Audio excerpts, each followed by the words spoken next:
Samantala, inantabayanan na po ng mga kaanak ng nawawalang mountaineer na si Victor Joel Aizon ang pagbaba mula sa Mount Makulot sa Cuenca, Batangas ng bangkay ng isang lalaking natagpuan doon.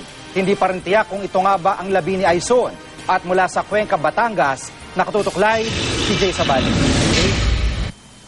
Jiggy, patuloy pa rin ibinababa ng mga rescuers ang labing na-recover nila mula sa paanan ng Rockies papunta sa pampang ng Lawa. At ang mga kaanak naman, sinabing hawak na nila ang ilang kagamitan na nakuha mula sa bangkay. Ito ang pulang sapatos at relo ni Victor Joel Aizon na kinukumpirma ng kanyang amang si Samuel Aizon. Nakuha ang sapatos katabi umano ng labi.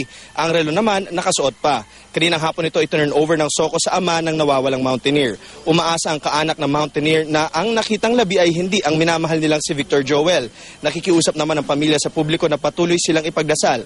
Narito ang bahagi ng pahayag ng mga tiyahin ni Victor Joel. We have to see the body first. We cannot really say that that's Victor already until and after ma-identify namin na siyang.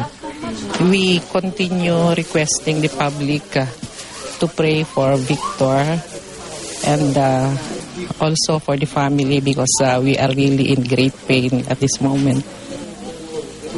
Nasa base camp pa rin ng Mount Makulot ang mga kaanak at ang ama ni Victor Joel Aizon dahil sinasabing mga alas 8 pa ng gabi darating ang sinasabing labi papunta doon sa may pampang para makumpirma nga kung ang labi nga ay itong si Victor Joel Aizon. Maris?